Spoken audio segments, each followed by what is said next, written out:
मैं माननीय मुख्यमंत्री जी का आभार व्यक्त करती हूँ और उनसे निवेदन करती हूँ कि वे उनको स्मृति के लिए प्रदान करें।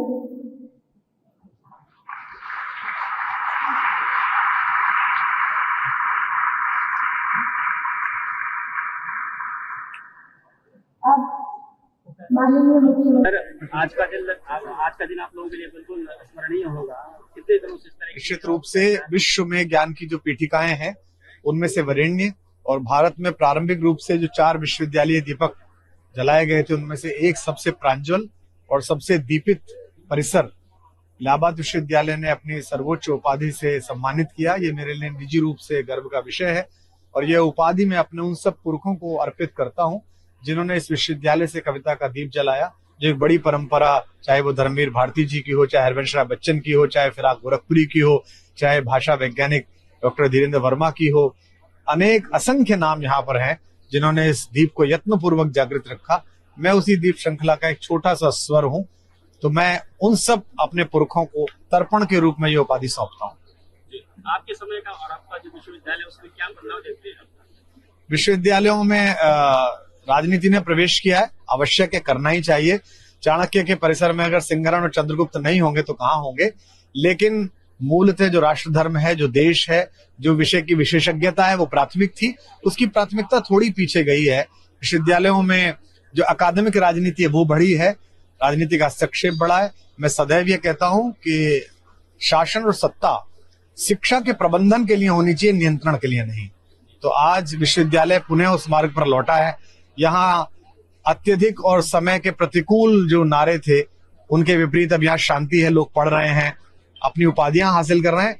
मेरे साथ जिन बेटियों को और जिन बच्चों को स्वर्ण पदक मिला है मैं उनका भी बहुत सम्मान करते हुए उन्हें शुभकामना देता हूं और विशेष रूप से हर्षित हूं क्योंकि 2 पुत्रियों का पिता हूं कि सबसे ज्यादा प्रतिनिधित्व जो है बेटियों ने किया। तो उनकी ओर से बहुत आशान्वित हूं कि आने वाला भारत हमारी बेटियों के माध्यम से नया आकार लेगा। बहुत धन्यवाद। मुख्यमंत्री जी ने कहा कि विश्वविद्यालय से ही युवा निकलने चाहिए और राजनीति का प्रतिनिधित्व होना चाहिए, युवा संसद की बात की। आज मुख्यमंत्री जी का उद्बोधन 4 भागों में बटा हुआ था। एक अभिभावक, प्रदेश के प्रशासनिक मुखिया के रूप में, एक गोरक्षपीठ के अधिकारी आचार्य के रूप में जिसमें धर्म की संस्थापना पर जोर था, एक आने वाले कल के भवितव्य के नेता के रूप में जो विश्व की समस्त गतिविधियों को समेटे हुए था, और एक अपनी पार्टी के नेता के रूप में। तो उन्होंने चारों प्रकार से अपने भाषण को संयोजित करते हुए युवाओं को प्रेरित किया और मुझे विशेष रूप से शुभकामनाएं दी, जिसके लिए मैं उनका आभार व्यक्त करता हूँ।